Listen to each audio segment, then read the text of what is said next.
N'écoute pas ceux qui te disent que tu es incapable, que tu n'y arriveras pas, que tu n'es pas assez bien, pas assez intelligent. N'écoute pas cette voix intérieure qui te dit que tu n'as pas de talent, pas de conviction, que tu n'as pas confiance en toi ou que tu n'as pas de temps. Parce que ce sont ces croyances-là, ces voix-là, ces peurs-là qui font que tu n'y arrives pas, que tu n'y arriveras jamais.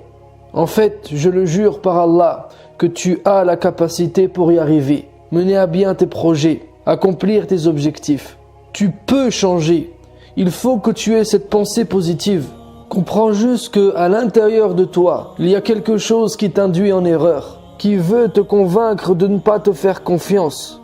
Une partie de toi le veut, mais une autre qui est beaucoup plus profonde, qui est enracinée, est en train de te dire non, tu n'y as pas le droit. Non, tu n'y arriveras pas. Non, ce n'est pas pour toi. Alors tu vas t'épuiser, tu vas stresser à cause d'obstacles qui ne sont que dans ta tête, qui ne sont que dans des représentations que tu as toi-même construites. Mais attention, parce que si tu continues à te laisser paralyser par ta peur ou par tes peurs, tu vas passer à côté de ta vie. Il faut que tu dépasses tes peurs. Pourquoi serais-tu obligé de rester dans la souffrance pour pouvoir évoluer ? Il faut que tu dépasses cette souffrance. Tu n'es pas obligé de toucher le fond pour rebondir. Surtout que le fond est bien souvent insondable. C'est simple, si quelque chose ne te va pas, quitte-le. Pourquoi tu ne veux pas croire que c'est aussi simple que ça ? Pourquoi tu élabores toujours des excuses en commençant par oui mais ? Pourquoi il devrait toujours y avoir un oui mais ? Écoute-moi, si tu veux changer ta vie, remplace tous tes mais par des donc. Vas-y, fais-le, saute. Ne reste pas bloqué en haut de cette falaise. Saute. Et le jour où tu vas décider de réaliser tes rêves, les gens vont se moquer. Ils vont se dire ou ils vont te dire n'importe quoi. Toi, dis-leur ou dis-toi que tu t'en fiches de ce qu'ils pensent. Que tu t'en fiches complètement. Est-ce que tu vas te laisser paralyser et ne pas vivre ta propre vie, de vivre tes rêves parce qu'il y a quelques personnes qui vont te juger ? De toutes les manières, quoi que tu fasses des choses ou que tu ne fasses rien, les autres vont te juger. Alors fais-le et passe au-dessus des jugements. Et ne te pose pas la question si c'est possible ou pas, parce que dans la vie, tout est possible. Et c'est encore plus vrai lorsqu'on a la foi, parce que Allah nous dit et nous le répète, Wallahu ala kulli shay'in qadir. Allah est capable de tout. Si tu es avec lui et qu'il est avec toi, il sera capable de tout pour toi. Il n'y a rien d'impossible. Alors vas-y, commence. Va de l'avant. Commence par te demander. Et si je n'avais pas peur des jugements, qu'est-ce que je ferais maintenant ? Ça, c'est une merveilleuse question. Parce que tout d'un coup, énormément d'opportunités vont s'ouvrir à toi. Toutes ces choses que tu avais toi-même bloquées, que tu avais toi-même freinées, reportées à cause de tes peurs intérieures, il faut que tu les fasses. Il faut que tu passes à l'action maintenant. N'attends pas demain, démarre maintenant. Pourquoi tu vas attendre demain ? Oui, parce que je n'ai pas de temps, je n'ai pas d'argent, j'ai pas ceci, j'ai pas cela. Non, n'attends plus. N'accepte plus aucune excuse et commence maintenant. Si tu ne démarres pas tout de suite de manière volontaire et que tu restes en mode panique, paralysé, c'est Allah lui-même, par les situations qu'il va créer dans ta vie, qui va devoir te faire bouger. Visualise tes objectifs et ne détache pas ton regard de la ligne d'arrivée. Tu vas devoir passer par des étapes, monter des marches, faire des pas que tu n'apprécies pas forcément. Tu n'aimeras pas toujours faire ce que tu fais à chaque instant.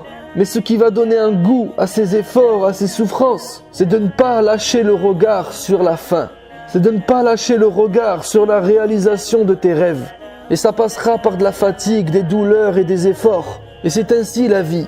Et au bout de quelques mois, quelques années, parfois même quelques décennies, bref, à la fin, en regardant en arrière, tu te diras « Alhamdulillah ». Ce que je m'imaginais, que je m'efforçais à visualiser il y a 10 ans, aujourd'hui je le vis, j'y suis. La meilleure manière de suivre ses aspirations et de s'assurer d'accomplir ses missions, c'est souvent de ne pas écouter ce que les gens te disent de faire. Parce que les gens ont peur. Nos parents eux-mêmes nous élèvent très souvent en ayant peur. Ils ont peur pour nous parce qu'ils nous aiment et parce que eux-mêmes n'ont pas confiance en eux. Eh bien, dis-leur ou dis-toi, papa, maman, je vous aime. Je vous remercie pour ce que vous avez fait et continuez à faire pour moi. Mais je vous rends vos désirs parce que ce ne sont pas les miens. Il ne faut pas que tu passes ta vie uniquement en agissant pour plaire aux gens. Parce que même si tu ne vas que dans leur sens, à la fin ils ne seront pas totalement satisfaits.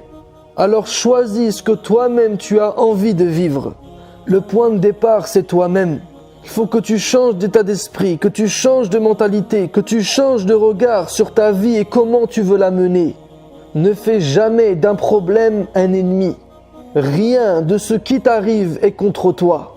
Tout ça ne sont que des waswas, des insufflations du diable pour te déstabiliser et t'affaiblir. Il va te faire croire qu'Allah ne t'aime pas, que les gens sont contre toi, que tes parents sont nuls, ne comprennent rien et qu'à cause d'eux tu ne peux pas. Non, renforce-toi, combat ces voix intérieures et regarde ce que tu vis, ce qui t'arrive, ce qui se passe, avec l'œil illuminé de la foi. Lorsqu'une épreuve t'arrive, est-ce une opportunité ou un énorme problème? Est-ce la fin ou est-ce le début? Combien de gens ont pris un nouveau départ dans leur vie après qu'un grand malheur leur soit arrivé? Parce qu'ils se sont permis de croire que c'était possible. Allah fait sortir du mort le vivant. Alors bien sûr que c'est possible de renaître à chaque instant. Si tu es sans cesse relié à cette foi, à cette conviction, alors tu pourras changer tout ton monde et pourquoi pas le monde entier. Il n'y a pas de plus grand échec que de ne pas vivre ses rêves, que de vivre la vie d'un autre. On est fait pour évoluer et devenir meilleur exige de prendre des risques. La foi, ce n'est pas que des belles paroles.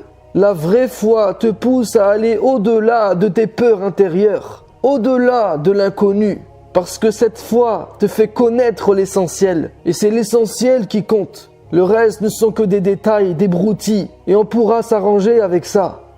Allah t'a donné cette vie, cette foi, ce cadeau, et tu n'as pas de temps à perdre. Tu n'as pas de temps à perdre à te chercher des excuses, pas de temps à perdre à reporter à demain, pas de temps à perdre à critiquer et à juger. Tu as juste le temps pour une chose, donner le meilleur de toi-même maintenant. Prends une machette, un bâton ou tout ce qui te passe sous la main et défraîchis les sentiers qui te mèneront à tes rêves. Notre rêve ultime est de rentrer au paradis. Et pour cela, il faut avoir de l'ambition sur terre. Il faut faire de ta vie un paradis. Au paradis, c'est salaman salama. Alors fais de ta vie un havre de paix. Au paradis, il n'y a pas de paroles futiles, désagréables, de jalousie ou de haine. Alors transforme ton cœur à cette image. Purifie-toi, corrige-toi, change. Que tu ne sois pas demain comme tu es aujourd'hui. Ça commence par un rêve et ça devient une réalité. Alors c'est parti, il n'y a plus de temps à perdre. Le chemin est tout tracé, n'aie pas peur de le suivre. Ne t'interdis pas ce qu'Allah t'a rendu licite et ne t'interdis surtout pas ce qu'il t'a rendu obligatoire. Sur ce, je te dis à la prochaine vidéo, Inch'Allah.